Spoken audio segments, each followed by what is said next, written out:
Não sei, falei ao pai, não na comente ao pai, me não me trata. One day still like me, I make him never think about me. I choose the work in me. Listen to me, yes. Monday, Tuesday, Wednesday, Thursday, Friday, Saturday, Sunday. Monday, Tuesday, Wednesday, Thursday, Friday, Saturday. Every hour, every minute, every second, oh God, every hour. I've been loving you every Monday, Tuesday, Wednesday, Thursday, Friday, Saturday, Sunday. Monday, Tuesday, Wednesday, Thursday, Friday, Saturday. Every hour, every minute, every second, oh God, every hour. I've been loving you every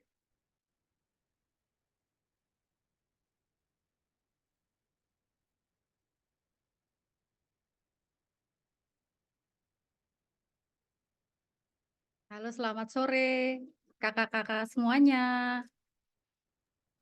Selamat sore, Ibu. Sore, Ibu. Sore, Sore Ibu.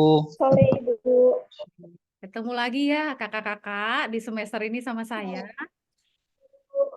Semoga tidak bosan ya kakak-kakak. Oke, baik. Di mata kuliah ini akan diampu oleh 2 orang dosen, yaitu saya dan Pak Ikhlas ya kakak-kakak. RPS sudah saya bagikan minggu lalu, mungkin kalian sudah baca atau belum, nanti dilihat saja di grup ya kakak-kakak. Jadi sampai dengan UTS, kalian bersama saya, kemudian nanti sampai UAS dilanjutkan oleh Pak Ikhlas. Gitu ya. Oke, kita berkenalan dulu dengan bidang ilmu ini, kakak-kakak, kesehatan mental.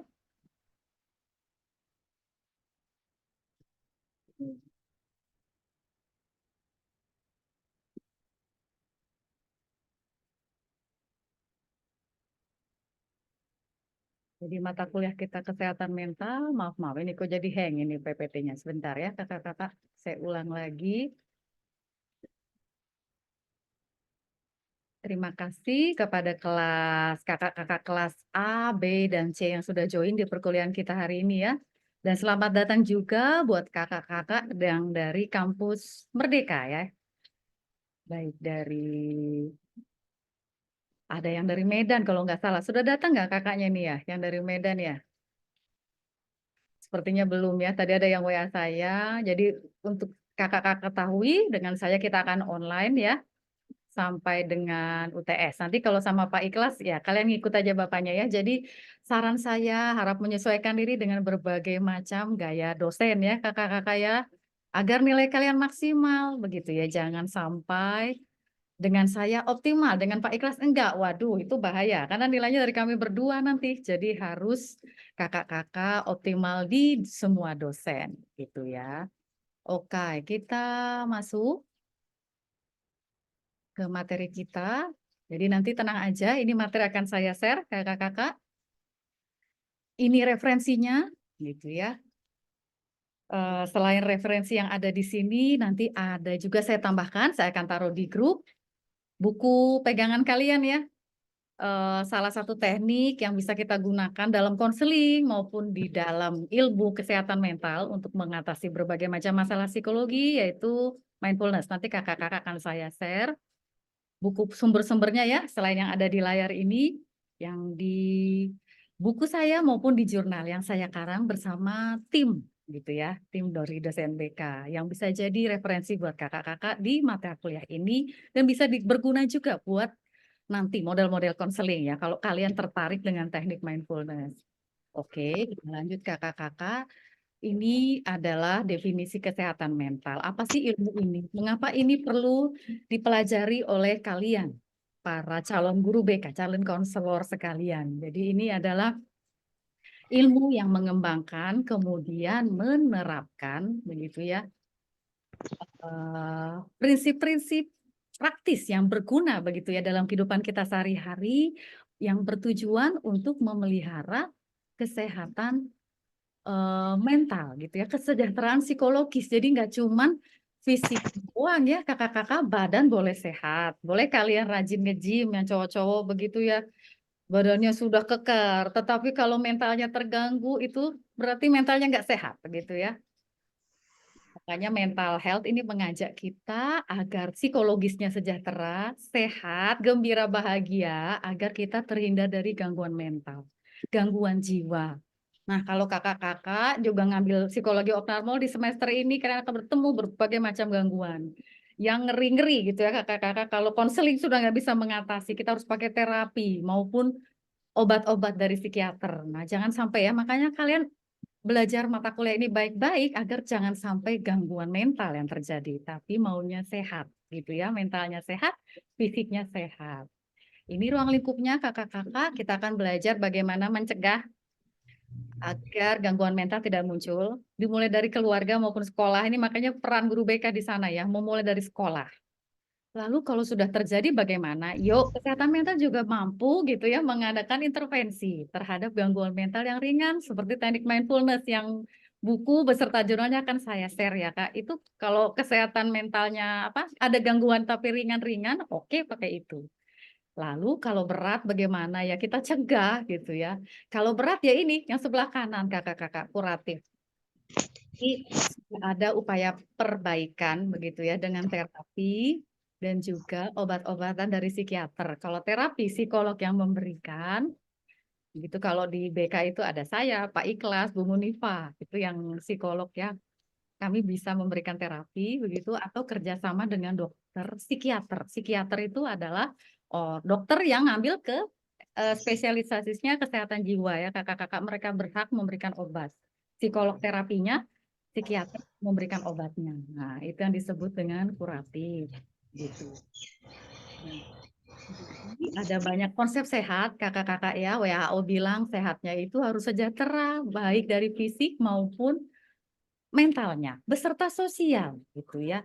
Sebagai warga negara yang baik harusnya kakak-kakak sudah nyoblos kemarin. Kalau mau dikatakan sehat secara sosial, sudah pada nyoblos belum? Udah, Bu. Sudah ya, berarti fisiknya oke. Katina, Kak Fitra, fisik sehat, mental sehat, sosial pun sehat karena mengikuti aturan yang ada ya di masyarakat mencoblos sebagai warga negara yang baik. Nah, gitu ya. Jadi ada kaitan antara sehat dengan kesehatan mental ya. Ini merupakan bagian dari kehidupan yang tidak terpisahkan ya. Fisik, sosial, mental. Saya mau sedikit cerita boleh ya kakak-kakak. Saya kan sedang dalam masa pemulihan. Saya di minggu-minggu lalu itu habis operasi miom. Mungkin kalian tidak tahu ya miom itu makanan apa. Miom itu seperti benjolan atau tumor yang ada di rahim. Nah, begitu ya kakak-kakak. Jadi prosedur operasinya seperti orang operasi sesar.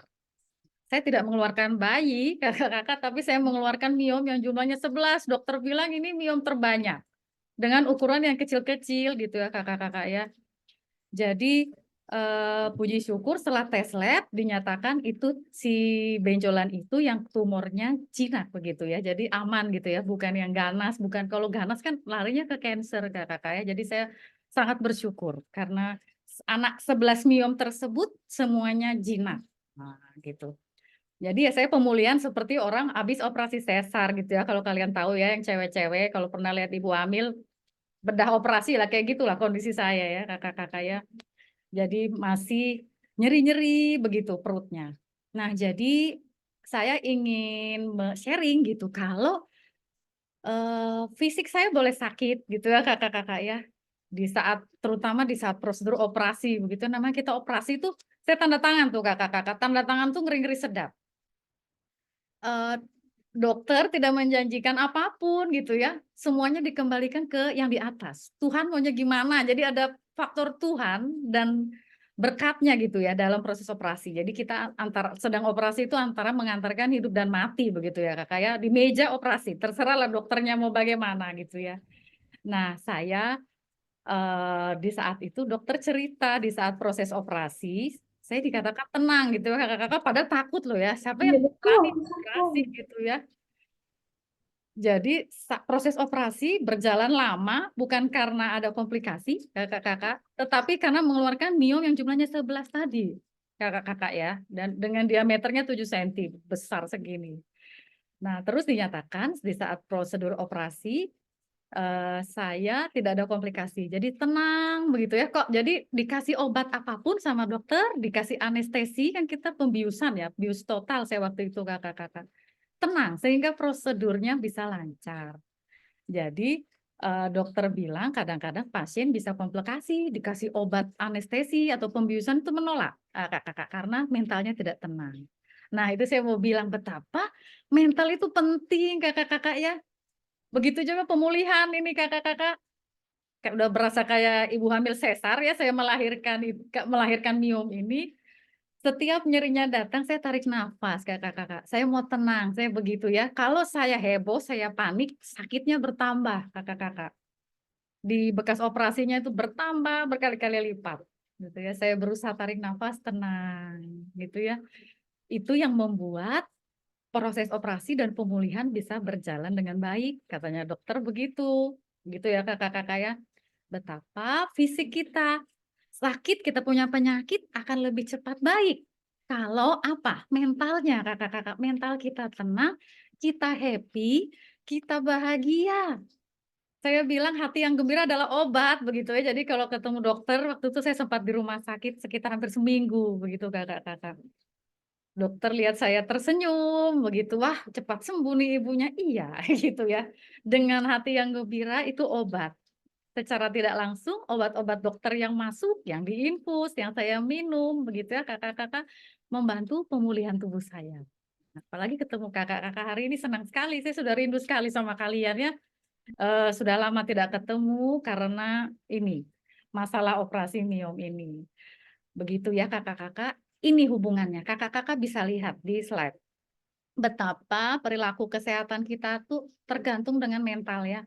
Kalau kita stres, perilaku kita nggak sehat, kakak-kakak ya. Kita stres, kita cenderung ngerokok misalnya ya. Cowok-cowok begitu. Saya mau merokok. Maunya nggak stres, tapi tidak lah ya, badannya tambah kurus gitu ya, paru-parunya nggak sehat. Nah, akhirnya perilakunya tidak sehat, diawali dari stres. Begitu, seperti di poin kedua, ada pemuda yang mabuk-mabukan, orang yang gangguan makan gitu ya, itu mempengaruhi kesehatan fisiknya, dia beresiko terkena banyak penyakit. Gitu ya, terus kalau depresi, depresi itu stres yang bertumpuk-tumpuk kakak-kakak ya. Dia mengisolasi dirinya di rumah aja, tidak mau ketemu siapa-siapa, terus akhirnya ketergantungan alkohol, kena obat bius, narkoba, dan akhirnya fisiknya nggak bagus, berawal dari mental. Jadi fisik dan mental saling mempengaruhi ya kakak-kakak ya. Makanya itu kalian kalau fisiknya sakit, ayo tetap semangat, tetap gembira agar cepat sembuh. Begitu juga kalau mental kalian tidak baik-baik saja, seperti tadi lagunya It Gitaf di awal, satu-satu. Ini FYP ya di TikTok ya kakak-kakak ya. Kalau yang suka TikTok. Dia dibully, itu waktu kecil kan lagunya isinya pembulian itu kakak-kakak. Tapi It Gitaf memilih untuk berdamai, begitu ya saya mau memaafkan, aku tak marah lagi, aku nggak benci lagi gitu ya. Akhirnya mentalnya oke, badannya pun sehat. Nah, itu keterkaitannya ya kakak-kakak ya, betapa fisik dengan mental itu saling terkait. Jadi jangan diabaikan, tapi dua-duanya dijaga. Plus sosial seperti kakak-kakak, hidup bermasyarakat ikut aturan yang berlaku, ikut pemilu ya. Ya sekarang ahli bernama Schneider menyatakan apa sih kriterianya orang dikatakan sehat mental? Ini semua kakak-kakak kondisi mentalnya efisien. Jadi dia tahu menempatkan diri di segala situasi ya. Bisa mengendalikan pikiran perilaku, bisa mengendalikan konflik. Udah sering lah kita sama teman berkonflik ya kakak-kakak. Atau frustrasi, keinginan tidak tercapai juga sering. Tapi bisa diterima nggak? Bisa berdamai nggak? Orang yang sehat bisa melakukan itu. Kemudian emosinya positif, negatif itu biasa, tetapi comeback balik lagi gitu ya. Kayak Gita tadi, aku sudah tak marah. Nah itu kan, jadi positif sekali emosinya. Sikapnya sehat, memandang sesuatu dengan positif. Walaupun jagoannya kalah dalam pemilu kemarin ya, diterima saja ya kakak-kakak ya. Punya konsep diri yang sehat. Menerima kelebihan kekurangan yang dimiliki, itu konsep diri yang sehat. Terus stabil, saya punya keyakinan ego. Diriku adalah aku yang stabil dan kuat, dan yang penting adalah ini kakak-kakak, dia punya relasi yang kuat dengan kenyataan. Maksudnya adalah kalian berada di mana, di rumah misalnya saat ini, atau di kampus, atau dimanapun berada, kalian menjadi bagian dari masyarakat.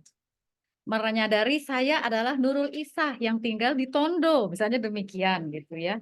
Dan saya adalah mahasiswa semester 8, misalnya begitu ya Kak Nurul ya. Itu berarti Kak Nurul, saya punya pacar namanya siapakah Sota gitu ya, Kak Sota. Nah, berarti kalau itu sungguh-sungguh kenyataan, berarti Kak Nurul terikat dengan kenyataan. Tetapi kalau kalian mulai terlepas dari realita, hati-hati ya kakak-kakak ya. Contohnya begini, Kak Tina mengatakan saya adalah anggota Blackpink. Saya tinggal di Korea Selatan dan pacar saya adalah Jungkook. Nah, tentu saja itu nggak punya hubungan yang kuat dengan kenyataan gitu ya. Itu adalah mimpi-mimpi imajinasi, berbahaya ya kakak-kakak. Jadi ayo ikatkan diri dengan kenyataan ya. Jangan suka berhayal terlalu macam-macam karena akan mengganggu kesehatan mental kalian. Kita lanjut. Jadi kondisi cashman, kita singkat cashman aja lah kakak-kakak ya. Itu kontinum gitu ya, dari yang sehat sampai tidak sehat. Berada dalam dua kutub begitu. Kutub kiri sehat, kutub kanan tidak sehat. Rata-rata orang sih di tengah-tengahnya. Itu masih wajar ya kakak-kakak ya. Jangan ke arah kanan gitu ya. Berbahaya. Itu warning sudah. Nah bagaimana ya kita mau membuat norma atau aturannya ya? Bisa pakai 3 metode kakak-kakak, baik statistik, sosial, dan konformitas. Statistik kita bicara jumlah. Ini contoh yang sering saya bilang di kakak kelas kalian, atau mungkin ada kakak kelas yang mengulang di sini ya, pakai jumlah. Misalnya kalau kalian pakai koteka ya Sota gitu ya, misalnya cowok di sini Wahyu, kuliah pakai koteka di Papua yang pedalaman gitu ya, di hutan-hutan itu normal ya, karena semuanya pakai koteka di situ. Tapi kalau Wahyu atau Shota di prodi BK tiba-tiba datang pakai koteka, tentu saja mereka kita katakan nggak normal, mentalnya nggak sehat. Nah, dilihat dari jumlahnya ya kakak-kakak ya. Jumlah terbanyak itu adalah yang normal kalau kita pakai metode statistik. Lalu norma sosial seperti yang berlaku di masyarakat, misalnya di rumahnya Kak Yuyun ada aturan jam pulangnya, aturan di kompleknya begitu ya. Pulang harus jam 10 malam, nanti gerbangnya ditutup. Nah, itu kalau Kak Yuyun tiba-tiba pulang jam 1 pagi, 1 dini hari tentu saja melanggar norma sosial ya.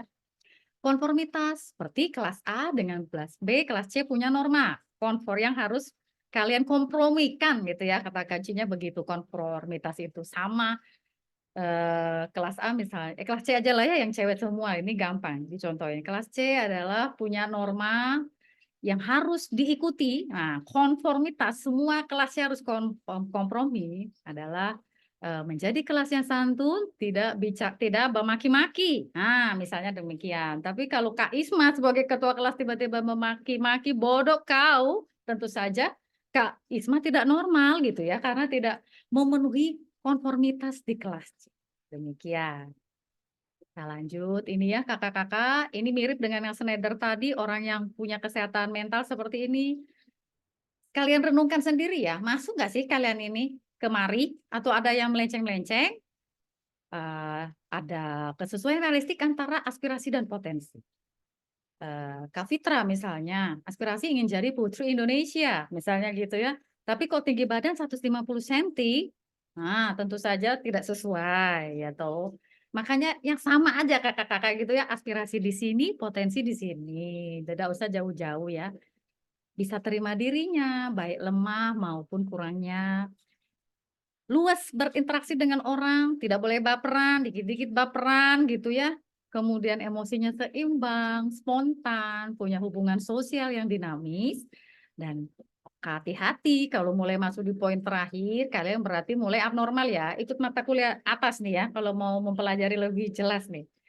Neurotik, contohnya kita kadang-kadang cemas, panik, fobia, kompulsif, obsesif, melakukan perilaku dan berpikir diulang-ulang. Nah, kalian berpikir berulang-ulang tentang joget gemoy, hati-hati nanti kompulsif, obsesif. Nah, itu ya. Terus psikotik ini masih mending, neurotik mah semua orang juga sering kakak-kakak ya. Tapi kalau ini hati-hati masuk RSJ nih yang B nih. Konflik dan kenyataan, ada halusinasi gitu ya. Halusinasi itu merasa melihat atau mendengar sesuatu yang tidak ada. Nah, tengah malam di kos-kosan, kalian merasa mencium bau kemenyan, melihat ada putih-putih lewat, padahal nggak ada. Nah, itu halusinasi. Delusi atau kepercayaan salah. Contohnya tadi, yang saya contohkan siapa tadi ya? Kak Fitra atau Kak Tina tadi ya, tentang Blackpink, merasa dirinya siapa itu? Siapa anggota Blackpink, kakak-kakak? Yang paling cantik siapa ya? Jenny Bu. Iya, Kak Rahel. Oh, siapa? Jisoo? Jenny Bu. Jenny. Jenny.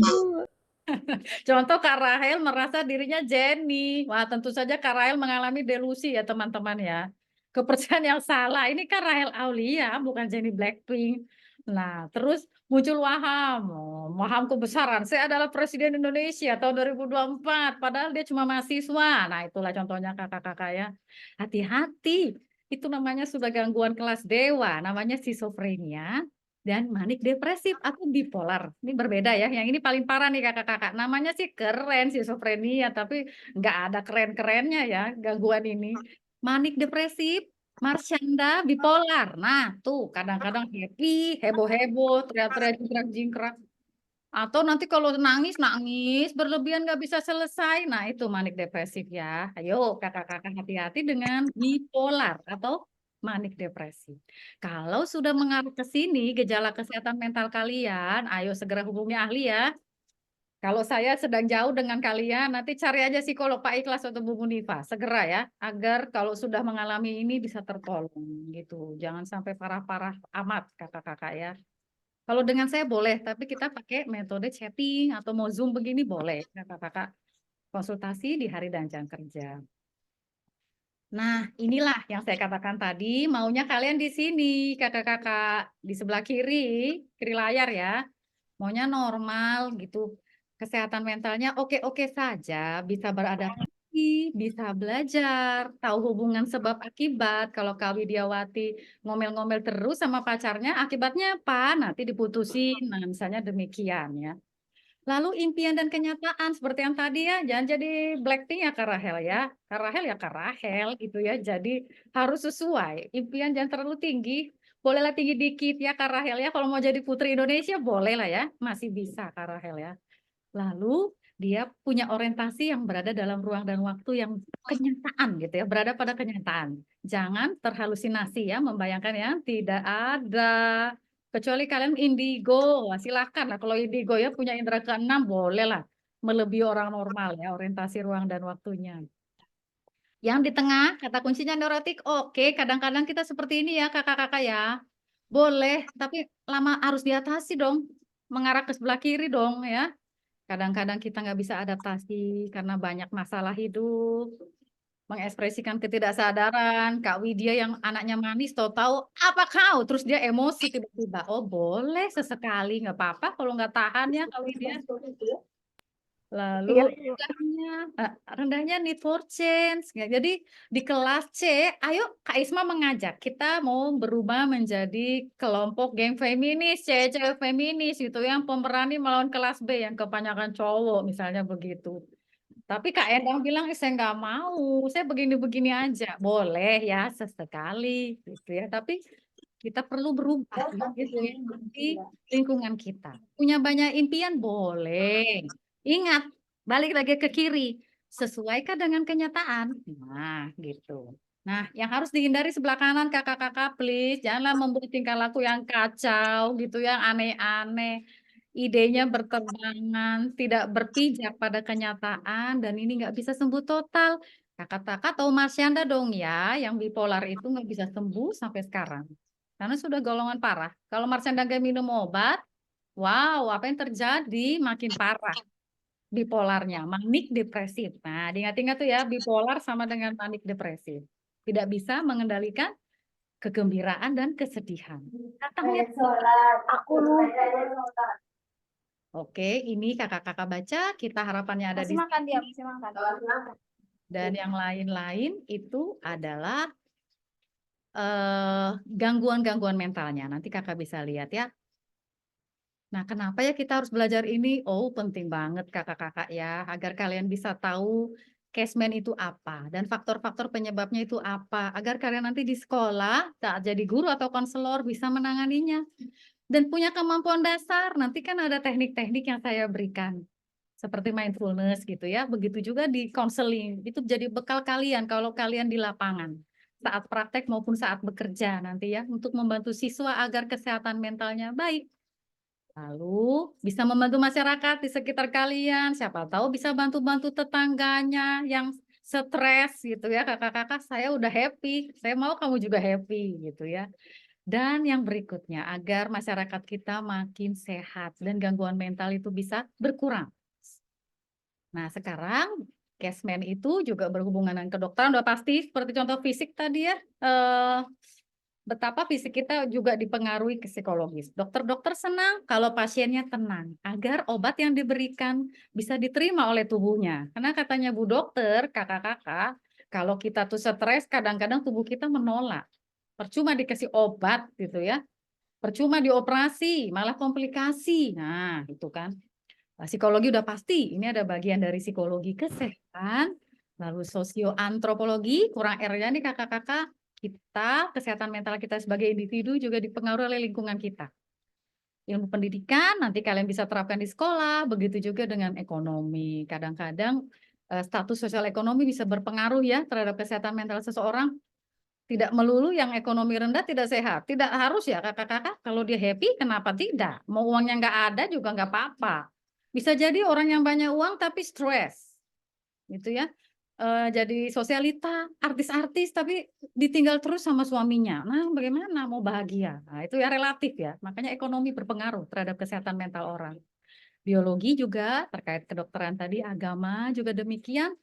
Mempercepat penyembuhan pasien kalau di rumah sakit, lagi-lagi bicara rumah sakit ya kakak-kakak, karena saya baru keluar dari rumah sakit, kita banyak berdoa. Lagi-lagi dokter kan manusia, dia kembalikan semua ke Tuhan. Makanya kita berdoa agar proses operasi atau penanganan medis itu berjalan lancar. Dikembalikan sama Tuhan lagi ya. Oke, nah sekarang untuk menjaga keseimbangan mental banyak tantangannya kakak-kakaknya di zaman now ini, zaman TikTok, FYP, pengetahuan orang bertambah, teknologi makin oke, harapan makin tinggi dan orang makin bebas ya kakak-kakak nggak bisa diatur itu kadang-kadang keseimbangan mentalnya bisa terganggu karena akibat terlalu bebas tadi. Nah, bagaimana cara pengembangan cashman-nya? Kita pengaruhi situasinya, nilai-nilai dibentuk lagi, perlu meningkatkan motivasi serta mengelola konflik, kecemasan dan mekanisme pertahanan diri. Nah, ini ya kakak-kakak ya mungkin masih ingat dulu psikologi kepribadian di teori psikologi kepribadiannya Freud, psikoanalitik. Inilah yang terjadi dalam mengelola kesehatan mental sehari-hari. Si ego alias Bapak Hakim Mahkamah Konstitusi gitu ya, menjadi hakimnya antara id atau superego. Id itu nafsu-nafsu belaka, nafsu makan, minum dan lain-lain. Superego adalah moral gitu ya. Ini pertarungan kita setiap hari. Siapa yang menang? Ya suka-suka kalian ya kakak-kakak ya. Kalian, oh saya nggak mau masuk kuliah lagi. Karena saya mau jelong-jelong dulu, jalan-jalan dulu. Ya menang it. Jangan lupa kau ada jadwal hari ini. Super ego yang menang gitu ya. Ini pertarungan kita hari demi hari kakak-kakak. Semoga kakak-kakak bisa mengelola it-nya. Ada kala it-nya dipenuhi ya, saya lapar. Oh, saya sudah selesai kuliah, bolehlah saya makan. Nah, gitu ya. Boleh. Tidak melulu it harus kita tolak ya, kakak-kakak tergantung situasi. Nah, sekarang kalian baca saja sendiri banyak sekali yang namanya MPD. Bukan Magister Pendidikan, tetapi mekanisme pertahanan diri dalam ilmu psikologi. Khususnya Cashman ya. Ini teorinya dari psikoanalisis Freud. Sigmund Freud itu yang tulisannya Freud. Semoga masih ingat ya. Kalaupun tidak ingat nanti saya keluarkan saat ujian ya. Nah, represi. Ini kalian kakak-kakak baca aja nanti ya yang mana sih yang sering kalian lakukan. Ini bukan berarti nggak boleh loh kakak-kakak, boleh dipakai, tapi jangan sering-sering. Kalau sering-sering kalian akan melawan kenyataan, tidak dihadapi kenyataan hidupmu, tapi dilakukan seperti ini terus. Contoh represi. Kasih Nur Fadila kesel sama siapa yang mengesalkan di sini ya di kelas ini ya? Sama Kak Winnie mungkin ya, mungkin ini contoh aja ya kakaknya, jangan nanti tiba-tiba berantem betulan ya. Kak Suci lagi kesel sama Kak Winnie. Tapi dia nggak berani omong, kakak-kakak. Dia simpan terus dalam hatinya. Dia diem aja. Dibully terus sama Winnie gitu ya. Tapi dia diam, diam, diam, diam, diam. Suatu hari yang sepi, Kak Suci meledak. Apa kau? Terus dia marah-marah. Nah, itulah. Bahaya kan kakak-kakak? Orang yang diam, diam, diam, diam, diam. Tidak bisa mengutarakan kesedihannya ke aku nggak suka begitu ya, dia nggak ngomong meledak, suatu hari meledaknya seperti gunung berapi. Hati-hati, makanya sesekali aja ya, bolehlah hari ini Kak Suci diam, tapi di lain waktu next time harus ngomong. Hai Winnie, saya nggak mau kamu begitu terus, kau babombe-bombe saya terus di belakangku. Nah, ngomong aja. Nah, dan yang lain-lain, kakak-kakak baca ya, ini paling sering nomor 1. Nomor 5, menyalahkan orang lain. Yang sering kalian salahkan siapa coba? Dosennya. Ih, dosen ini beri saya nilai terus, terus. Memang tidak suka sama aku. Nah, ya kan. Padahal tugasnya jelek. Padahal tidak ikut ujian. Nah, misalnya demikian. Itu proyeksi, menyalahkan orang lain. Atau regresi, kembali ke anak kecil. Misalnya Kak Faisa, misalnya mau beli sepeda, gitu ya, dia kepingin sepeda balap di usianya yang sudah mahasiswa ya, tapi tidak dikasih sama mamanya. Terus Kak Isa jadi anak-anak lagi, baguling-guling di pasir gitu ya, nangis-nangis heboh-heboh, akhirnya mamanya kasihan, oh kau tak belikan sepeda balap ya, nah gitu, itu namanya regresi. Dan yang lain-lain. Baca semua kakak-kakak kalian yang mana, yang paling sering dipakai yang mana, direfleksikan dirinya. Kalau bisa jangan sering-sering, berbahaya buat kesehatan mental. Terus kalau ini nggak sering-sering kita ngapain dong? Ya hadapi kakak-kakak, kasih selesai. Kau punya konflik sama siapa? Sama dosenmu, hadapi. Sama temanmu, hadapi ya. Tidak boleh badiam terus melakukan ini semua. Yang rugi siapa? Kalian sendiri kalau diterus-teruskan. Intinya dalam hidup adalah hadapi saja kenyataan ini ya, walaupun berat kakak-kakak ya. Nah, pesan dari saya, always be happy. Hidup ini nggak mudah, tetapi ya kita berhak bahagia loh Kak. Iya tuh. Nah kenapa? Ya kita perlu seperti ini. Kalau mau bahagia tidak ada yang gratis di dunia ini ya kakak-kakak ya. Kita harus usaha. Satu, agar happy, mengembangkan kebiasaan positif gitu ya, memahami diri sendiri dan kita mampu mengatasi masalah. Lalu harmonislah dengan lingkungan, baik lingkungan fisik, psikologis, manusia, dan teman-teman. Semuanya harmonis. Sama binatang juga. Nggak boleh kalian tendang-tendang kucing di jalanan ya. Itu pertanda kalian calon psikopat. Psikopat diawali dari menyiksa anak binatang. Hati-hati. Nanti kalau nemu anak-anak di dekat kalian kayak begitu dicegah ya. Itu sudah tanda-tanda gangguan mental. Mulai tidak harmonis dengan binatang. Dan yang penting tanggung jawab terhadap segala sesuatu yang kita lakukan gitu ya kakak-kakak ya, kalian jadi mahasiswa ya tanggung jawab. Kalian jadi anak dari mama papa tanggung jawab, jadi pacar ya tanggung jawab gitu ya. Jangan kau lari dari kenyataan. Menghadapi kenyataan akan membuat hidup kalian bahagia. Seperti saya kemarin, kakak-kakak, aku pasrah. Jadi masuk ruang operasi kan saya berpisah dengan suami. Pas di ruang transisi masih ada suami saya di sana ya. Terus habis itu masuklah saya ke dalam situ. Terus dokter bilang, boleh nonton YouTube. Wah, saya senang dong kakak-kakak. Ini operasi sambil nonton YouTube aku. Saya boleh berapa lagu dok? Gitu ya. Oh, paling satu lagu kau sudah tewas. Dokter bilang gitu ya kakak-kakak karena sudah dibius. Nah, itu ya saya sempat dengar satu lagu waktu itu kakak-kakak. Terus saya tertidur dan saya katakan saya pasrah Tuhan. Apapun Tuhan ingin saya kembali lagi gitu ya dalam keadaan sehat atau Tuhan mau bikin saya lewat begitu saja udah begitu kakak-kakak udah pasrah tingkat dewa dan puji syukur saya dikembalikan ke keadaan sehat bisa ketemu kalian lagi gitu ya dan itulah intinya kakak-kakak di saat kita sudah tidak bisa apa-apa sudah nggak bisa mengendalikan apapun pasrahkan itu sama Tuhan karena Tuhan tahu yang terbaik buat kakak-kakak ya. Oke. Itu materi kita, terima kasih. Kakak-kakak ada yang mau dibahas, silahkan. Ayo, semoga ini kuliah tidak sambil cuci baju atau sambil pacaran di situ ya. Bagaimana? Sudah jelas semuanya? Jelas. Udah Ibu. Jelas, Ibu. terima kasih Kak Tina. Lalu siapa lagi tadi ya? Kak Widya. Kak Hilda silakan Kak Hilda. Ada yang mau dibahas? Kak Hilda sedang raise hand, dipersilakan Kakak.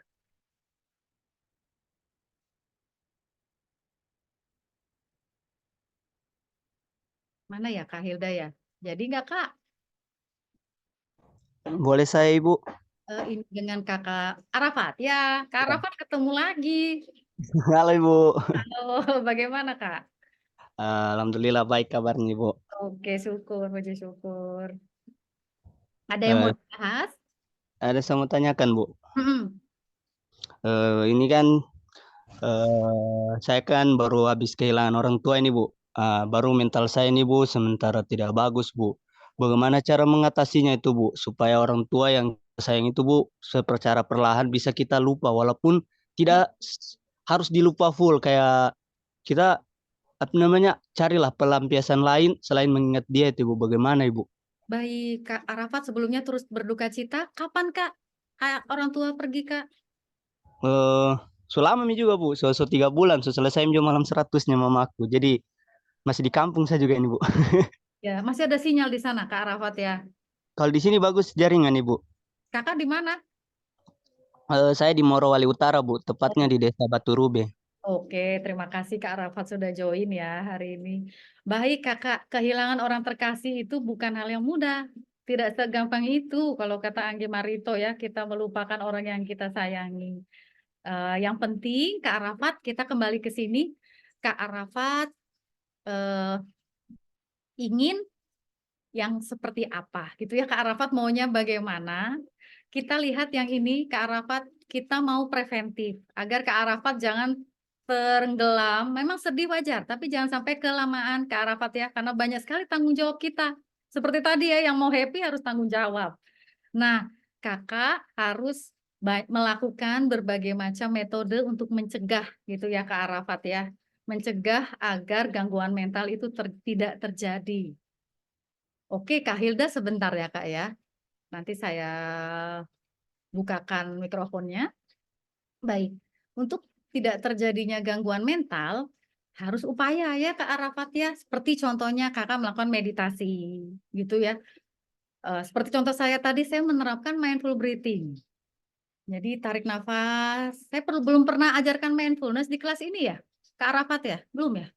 Sudah Bu di psikologi keluarga kemarin. Oh, psikologi keluarga. Kak Arafat pernah ikut nggak Kak? Belum ya? Pernah Bu, pernah. Oke, nah Kak Arafat pilih yang mana? Yang mindful breathing, bernafas, atau mindful walking? Kak Arafat jalan-jalan di Morowali di situ, tapi sambil menikmati lingkungan, itu obat gitu ya kakak-kakak ya, termasuk Kak Arafat. Nanti saya akan share ya, Kak Arafat berbagai macam teknik mindfulness, itu efektif mengatasi kita agar ke bawah ke masa kini Kak Arafat.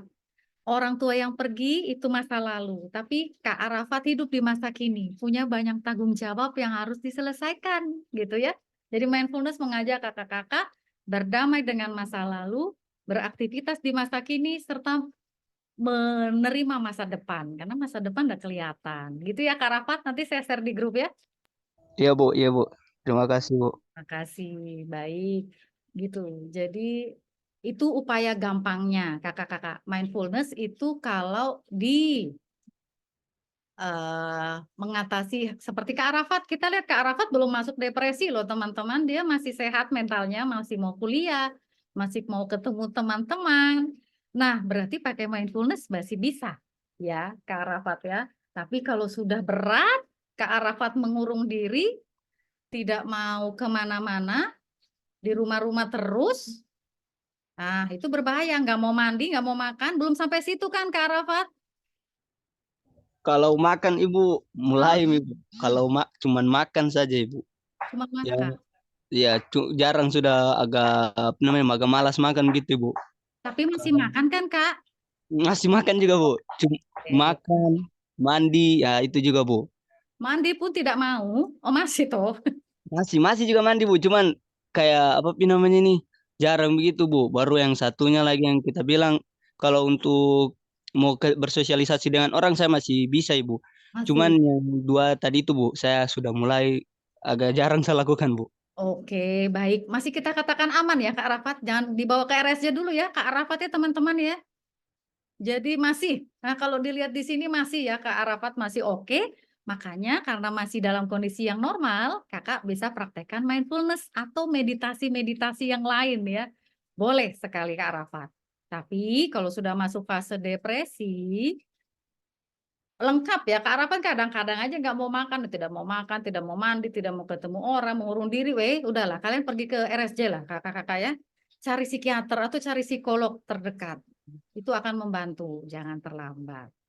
Baik, Kak Arafat terima kasih. Nanti saya akan share di grup teknik-tekniknya. Sudah punya PPT nggak ya Kak Arafat tentang teknik mindfulness? Belum punya ya? Belum, Bu. Oke, nanti ya. Tapi dipraktekin lo ya, jangan cuma jadikan bantal ya Kak Arafat ya. Nanti kau akan sedih terus.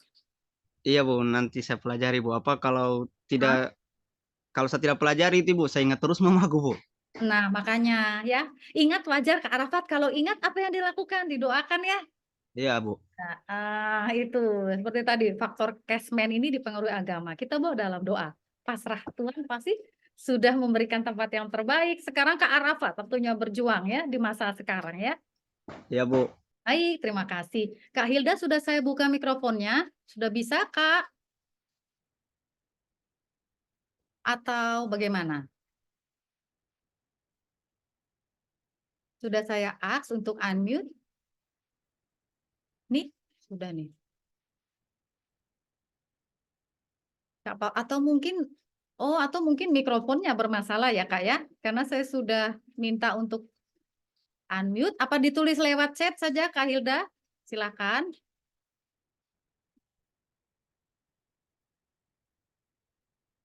Karena mungkin mikrofonnya bermasalah.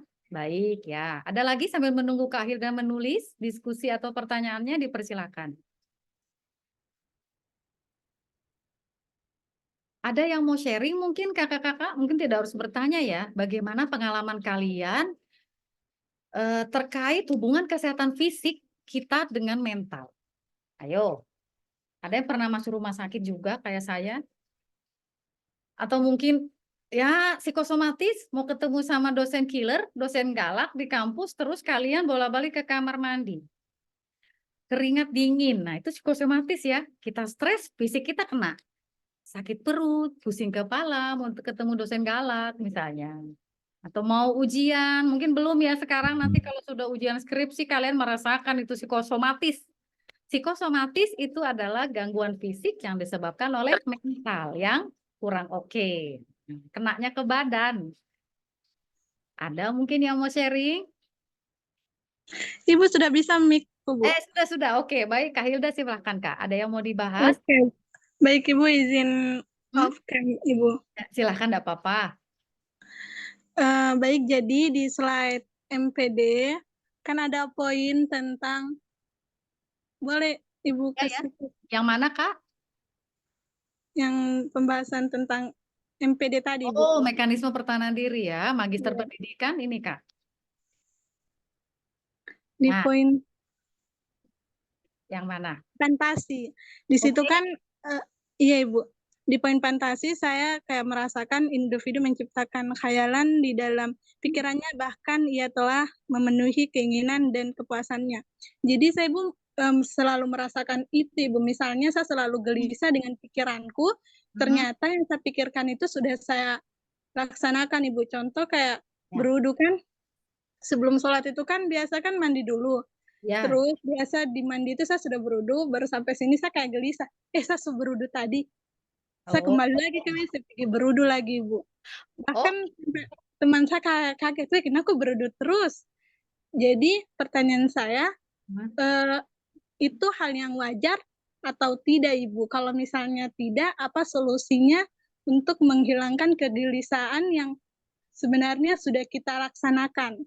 Oke, baik Ibu, terima kasih. Baik, terima kasih Kak Hilda. Ini terkait dengan mekanisme fantasi tadi ya Kak ya.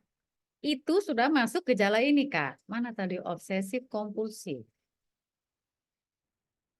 Nah, ini Kak Hilda Kan? Yang ini ya, oh masih normal, Lore Kak Hilda, kau belum masuk psikotik Kakak, masih neurotik, masih orang umum ya. Yang A ini bolehlah kalian hore-hore ya kalau mengalami ini ya teman-teman, tapi yang B tidak boleh hore-hore, masuk RSJ sudah ya. Nah, kalau yang ini, kompulsif obsesif itu masuk kategori gangguan neurotik akibat terlalu banyak melakukan fantasi ya, betul Kak Hilda, hayalan-hayalan. Berarti kompulsif melakukan kegiatan berulang-ulang kayak Kak Hilda, wudhu berulang-ulang. Obsesif berawal dari pikiran yang berulang-ulang. Seperti Kak Hilda tadi teman-teman. Dia berpikir aku sudah wudhu. Belum, dia lakukan wudhu lagi. Kompulsifnya ya, obsesif. Udah wudhu belum? Belum, wudhu lagi. Itu masuk gangguan kecemasan ya Kak Hilda ya. Mungkin ada permasalahanmu yang belum selesai, Kakak. Sehingga nampak dalam gejala seperti ini, melakukan dan memikirkan sesuatu berulang-ulang atau obsesif kompulsif. Nah, coba Kak Hilda gali dulu. Sebenarnya belum selesai itu apa? Baik dari sisi sadar gitu ya, direnungkan sendiri gitu ya, atau ditanya apa kayak yang belum selesai ini dalam hidupku, urusanku ya, yang bikin aku cemas. Misalnya itu tidak berhasil Kak Hilda, kayaknya sih baik-baik aja, hubungan dengan teman baik, dengan dosen baik, dengan pacar oke, dan orang tua oke. Lalu apa gitu ya? Kak Hilda coba cermati mimpinya. Biasanya kalau di alam sadar tidak bisa kita gali, itu masuk ke bawah sadar. Bagaimana kita mau tahu alam bawah sadar? Mimpi. Analisis mimpi, itu metode di psikologi ya teman-teman. Kalau malam ini mimpi apa, begitu ya Kak Elda, itu biasanya alam bawah sadar kita mau bicara. Gitu ya. Misal yang sering-sering kita mengartikan mimpi itu membawa pesan, itu ya kakak-kakak dari alam bawah sadar. Karena di alam sadar tidak bisa diucapkan atau dipikirkan gitu ya. Contoh misalnya mimpi dikejar harimau, dikejar setan, gitu ya kakak-kakak. Itu berarti memang ada sesuatu dalam hidupmu yang belum kelar, entahlah tugas, masalah dengan orang, begitu ya. Atau kalian mimpi jatuh dari ketinggian. Itu kalau dianalisis, ini pandangan teorinya dari psikoanalisis ya teman-teman, Freud. Analisis mimpi itu masuk di teori kepribadian psikoanalisis dari Sigmund Freud. Mimpi dari jatuh dari ketinggian, berarti kalian punya harapan yang tinggi sekali dan kalian tidak bisa mencapainya.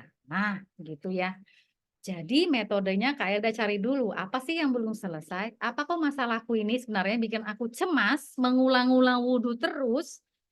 Dari alam sadar dengan mengadakan refleksi atau tanya ke sahabat, boleh ya Kak, kalau mikir-mikir sendiri kok tidak ada, tanya ke orang-orang terdekat. Saya punya masalah atau saya menyebalkan dirimu, misalnya tanya.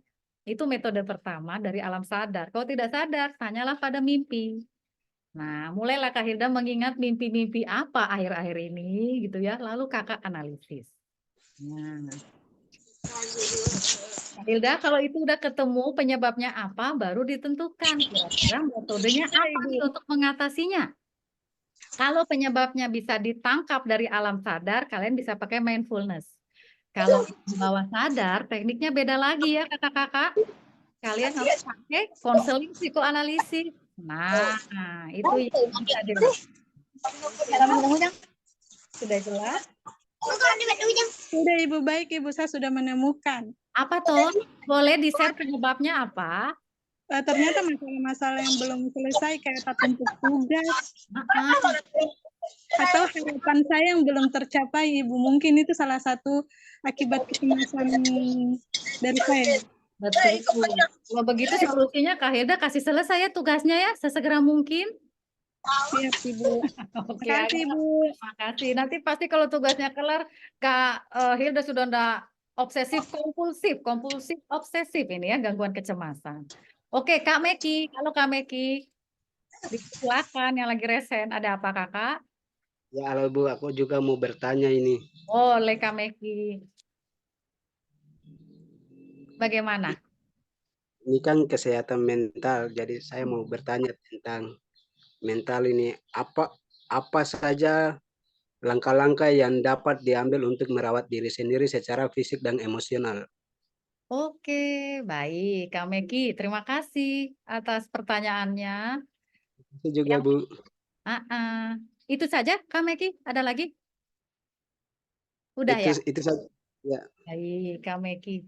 Kak Meki terima kasih. Jadi kalau kalian ingin merawat, betul ya, harus sayang sama dirinya dong. Nah, ini Kak Meki betul sekali nih. Nanti ada jurnal tentang self love yang Kak Meki tanyakan itu bagaimana agar mencintai diri sendiri. Nanti saya share ya Kak Meki. Intinya seperti ini, kalau kalian mau sayang pada diri sendiri, seperti slide terakhir ini Kak Meki. Kalau sayang sama diri sendiri, secara mental yang ini ya, bahagia sudah pasti. Kalau kau sedih-sedih melulu, gimana mau sayang, mau self love, bagaimana self love dari Hong Kong gitu ya? Kalau nggak mau bahagia, maunya menderita di bawah kekasih yang toksik, gitu ya jangan ya kakak-kakak. Ini yang mental, Kak Meki ya, mengembangkan kebiasaan positif. Kebiasaan positif termasuk merawat diri, harus rajin mandi ya, Kak Arafat, jangan lupa mandi, nah gitu ya, rajin mandi, rajin menjaga kesehatan, rajin olahraga, itu secara fisik. Nah, kebiasaan positif kita bentuk baik mental maupun fisik. Kalau mental olahraga, rajin merawat diri, mandi-mandi biar ganteng dan cantik, gitu ya kakak-kakak. Kalau merawat mentalnya, ya sayang pada dirinya. Jangan kau siksa dirimu dengan harapan yang terlalu berlebihan. Jadilah dirimu sendiri. Nah, itu ya kalau kebiasaan positif terakhir terkait mental. Terus memahami diri sendiri, gitu ya kakak-kakak. Terima aja gitu loh, jangan kalian melawan kenyataan, kalian nggak akan happy ya kakak-kakak ya. Saya memang begini, kayak Kak Meki, mungkin Kak Meki boleh hitam, tapi Kak Meki manis. Nah gitu kan, jadi ada plus, ada minusnya. Ah, udah terima aja, jangan kau menolak. Saya tidak seperti jongkok, oh jangan Kak Meki ya. Mau jongkok atau apa, Kak Meki adalah istimewa. Nah itu yang perlu dikembangkan. Saya bisa mengendalikan diriku, saya bisa atasi kelebihanku, saya optimalkan, kekuranganku ya diatasi. Jangan dikasih lihat terus di depan cewekmu gitu ya. Lalu harmonis dengan lingkungan, itu termasuk Kak Meki, menjaga lingkungan fisik, sosial, dengan alam. Nah, rajin-rajinlah ke alam, itu kan bikin kalian bahagia gitu ya. Kau stres, main ke gunung gitu ya, menikmati udara segar, itu akan membuat oksigen masuk ke otak kalian, kakak-kakak, membuat kalian lebih rileks.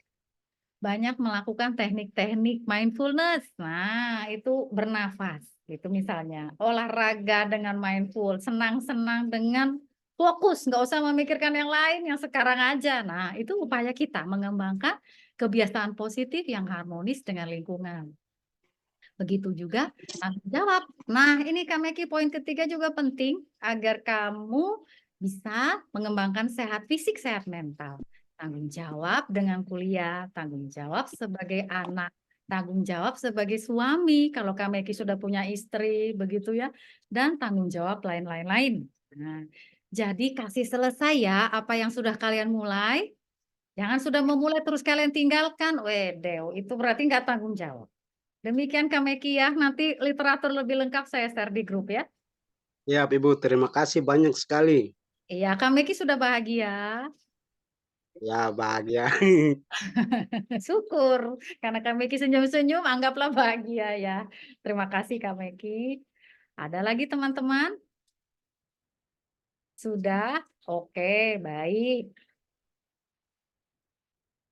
Kalau begitu, saya stop share dulu, kita foto-foto. Ini bahan akan saya share. Ingat, jangan dipasang di handphone atau laptop terus menjadi teman tidur saja kakak-kakak ya, dibaca ya. Dan saya berharap, ini kalian semester berapa ya? Semester 4. Nah, itu tahun depan harusnya sudah bikin proposal. Nah, saya harap ada yang ngambil topik kesehatan mental ini nantinya ya. Dengan berbagai macam jurnal gitu ya, literatur yang saya share, siapa tahu terinspirasi. Nah, kalian bisa melanjutkan penelitian saya dan teman-teman dosen lainnya ya. Kalau memang Mudah-mudahan. iya, oke Kak Meki. Kak Meki kayaknya ini tertarik kesehatan mental ya. Oke, kakak-kakak terserah lah ya mau kalau dengan saya. Ingat, kalau orang sehat mental harus adaptasi ya dengan siapapun dosennya. Jangan melawan kenyataan gitu ya kakak-kakak. Kalau dengan saya bebas.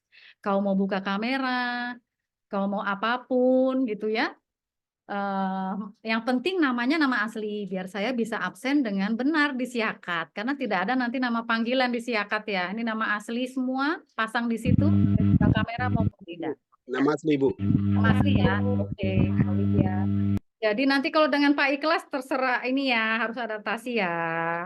Karena berkali-kali saya tekankan nilai itu gabungan 2 dosen ya. Jadi harap kooperatif.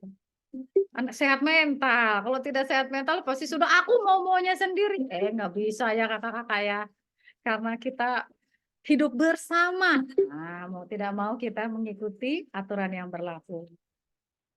Baik, kakak-kakak semua, terima kasih banyak atas kebersamaannya di hari ini. Hari ini belum ada oleh-oleh ya.